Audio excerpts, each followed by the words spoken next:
Hello guys and welcome to Watching Time. Today we're going to talk about a watch that it's actually Italian by conception and birth, but it's, well known right now probably as a micro brand around the world, probably more recognized outside of Italy. That is definitely the situation here.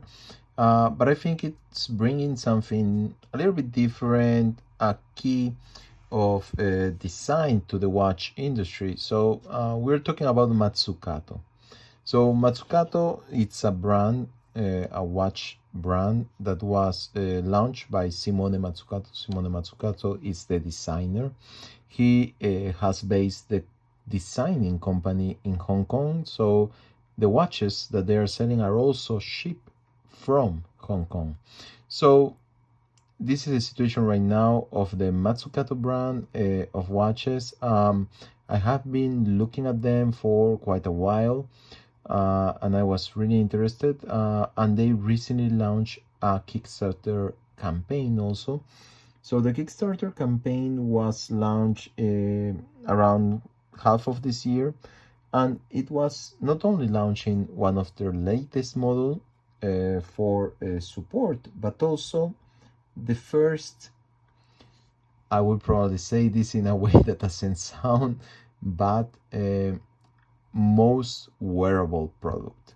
Why do I say that? Because the other designs of Simone Mazzucato and the Mazzucato brand that are very similar to the ones that you are seeing right now, they are actually 48 millimeters. So we're talking about the Monza, we are talking about the rim, obviously the rim Scuba, the rim Monza, because and the rim Sport. Those are the names that he has given to this line of watches. And the one we have right in front of us today, it's the RIM GT. So as I was saying, the RIM GT definitely caught my attention immediately because it was presenting itself with the same DNA that has characterized the RIM models during the years, but in a much smaller size. So one of the main characteristics of the Mazzucato design is actually that it is based on a case that usually open itself for you to let you turn around the watch. And that permits you to wear two sides of it if you want to put it in another key. So usually there are hybrids in terms that they actually have two movements. So you have one side that is automatic and the other side that it's a chronometer that it's going to be quartz. And that's what they have been doing for the other models. And definitely, I suppose the size, the 48 millimeter size, was actually part of what permitted the movement and the case to actually do that changing. Otherwise, if it was smaller, you wouldn't fit what was necessary. So probably you could fit the mechanism in a smaller size. I think it's something that is doable. Could you fit two movements? That's another point. So that's probably not going to happen. They have done and launched this smaller version. It's a 42 mil watch. It presents itself and it definitely is going to be wearing much easier than the 48 mil, especially for a smaller wrist. But at the same time, you don't have the change inside mechanism that is characteristic. You still have the same DNA, especially with this lock and close system that I'm going to show to you. But the case doesn't change. So that's fine. That's totally fine. We miss on that. But probably I think, yeah, you don't have much to show on the behind. It's nice to have a skeleton movement that is both open in front and in the back. But maybe, there are some complications that we have seen in the last few years. That could be a nice idea for him to turn around the watch if you actually want to have the mechanism. So let's go into the design of the RIM GT. So first of all, I really like it. I have to say that the case is very well designed in following the integrated cases design that we have seen over the last 40 years. You see how the hands of the case actually go down here, and I think this design works really well in order to sit on a wrist. The case that looks as a totally separate piece that has been enclosed by the case, as you can see, sits there like a tambourine, if you want to put it in another way, going upwards up to the bezel side, which is obviously part of the case, to present itself with the glass that covers it both at the bottom at the front. And it also reminds you a lot, if you want to see it in another perspective, to one of the wheels of a car. So it reminds you of the rims that you are going to be seeing in a car wheel. And I think that's actually a very nice inspiration that he has got. You could actually fit, if you wanted, in another world,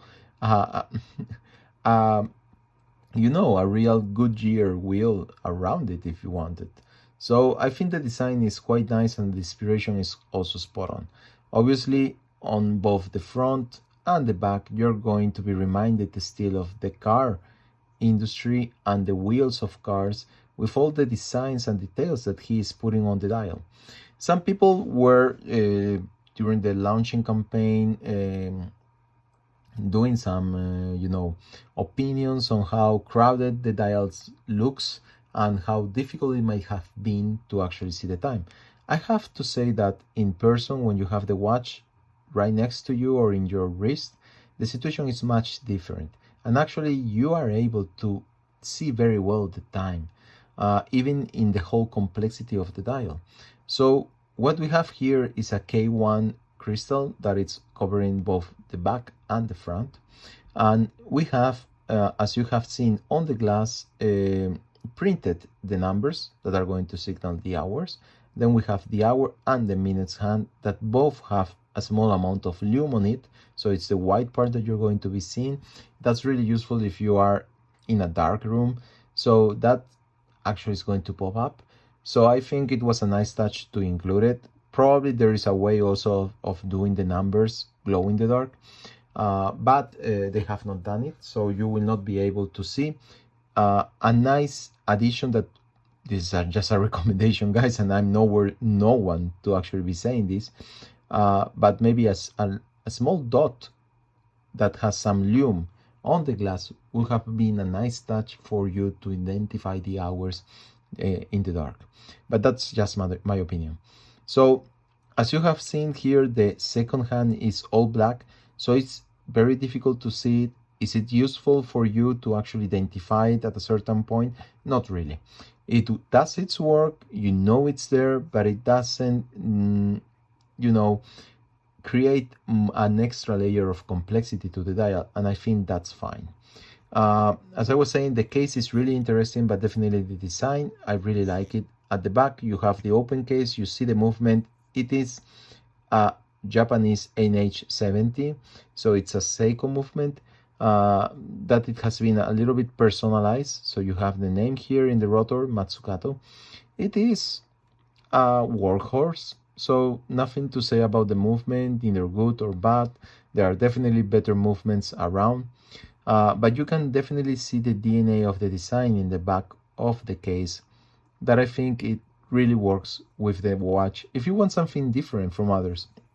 What we have here is a strap made of silicone that presents itself as something technical. So they have included some details here under the red side. For example, writing some stuff like the size 24 mil, super grip for comfort, that probably is okay. And on the other side, select the size fits you. It doesn't really work in English, I have to say this. I don't know who advised him on this, if this was on purpose or not. They probably obviously don't have a lot of space. I would have probably go for another word here, but that's okay. At the end of the day, who cares? I think the details are really nice, even if the words don't work as much as they should or could in the English language. So let's go back to maybe one of the nicest details of the watch, which is actually the closing mechanism. So we have many watches nowadays that have interesting closing mechanisms. One I can think of is the U-boat, for example, but they are more classical kind of in the diving sense. Here you have a car industrial inspired watch with a very nice closing design. As you see, it opens itself with a locking system. Once you have released this, you can actually turn this up and you have the case exposed with the logo on the crown that you can easily pull up for our setup. So I think the design works very well. You have here still Mazzucato, and it presents itself in different colorations, so you actually have a couple of them to choose. There is a very interesting black DLC case with green and orange. You have another one with blue color, and then you have one with yellow and black. So during the Kickstarter offer, they gave as a gift, an extra gift for the buying customers, an extra pair of straps. So you had to choose among the ones that were available, that were actually the ones that they were going to be using for the other watches color combination. So it's difficult to match a green and orange with a red watch. It's difficult to match it with blue. So the only color I can actually work with this was black. But then again, you have here the yellow on the back, because this is actually the strap that was part of the yellow watch. So I think here they did, it's a nice touch. I really like the fact that I have an extra strap. It's good quality FKM strap, but I would have really appreciated to just have a plain black strap as an extra, maybe not giving the option for people to choose when you really cannot mix the colors that much, and just produce a total black version that you can actually use with your watch. Many people will say, oh well, but this total black on the side that you're actually going to see it, that the yellow is on the back. The problem is that this tip is going to be viewable when you're wearing it. I'm going to show you how. And at that point, you're going to be seeing with the red that point of yellow that might bother some people. It bothers me. So let's see some wrist shots. So as you can see on my 18 centimeters wrist, it actually wears very, very well. And the size is perfect because it's kind of embracing totally my wrist and sitting down and moving downwards. The other nice thing is the color. I really like the strap. Having something red, definitely it's a point of color that you will be appreciating. Even if my wrist is not one of the smallest, you see I am wearing it in the third last hole. So that gives you only 2 spaces for you to actually move forward. So what I was saying was this: you will have, in the case of my wrist, this tip coming up. You will really need to put it here if you want to cover it as much as possible for the black not to be seen. It works because this is black and red, so that's okay. I can even show it a little bit. I don't really care.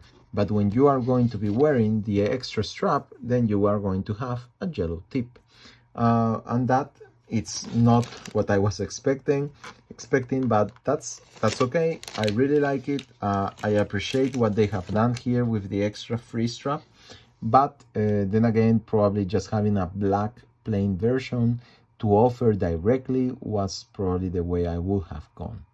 So after we have said all this, I think it's a brand with a lot of possibilities, and I really need to say a big congratulations to Mazzucato and Simone for the design. I think he has something going on here, and in a world that is moving forward just representing classical designs, I think he has actually managed to go that step forward. We are seeing nowadays microbands in Kickstarter just presenting a copy of a Submariner, a copy of other divers and a skin diver, etc, etc, etc. He has actually presented himself with something different, totally unique, totally related to his sense of fashion and design. Yes, there are other watches that uses kind of the rim idea on the dial. I can think of even famous brands like the Zenith D5, for example, which is also an integrated preset watch, but they don't present themselves how Mazzucato is presenting itself. And I think they are really having quite a success right now internationally with persons that are appreciating the design. So anyway, guys, I really hope you like this video. If you like it, just drop a message, subscribe to the channel. We are always dropping some new watches that we are getting into contact with. And I hope you like this review of this brand that probably is not well noted or known by many people. And I think it could be an interesting addition in many collections. By the way, the price that they had in Kickstarter was really, really good, like many micro brands that are launching in Kickstarter. So you really save almost like 60% of the retail price just there. So anyway, if you're interested, just check their site, look for it in Google. I really like the design that they are doing and how they're moving forward. So I'm really curious to see, and I will be curious to have on my channel maybe some of their other models, also to compare among them and to really see in hand that 48 millimeter of the other rim models. But this 42, I think it will work with many of you. So let's talk very soon and see you in the next video.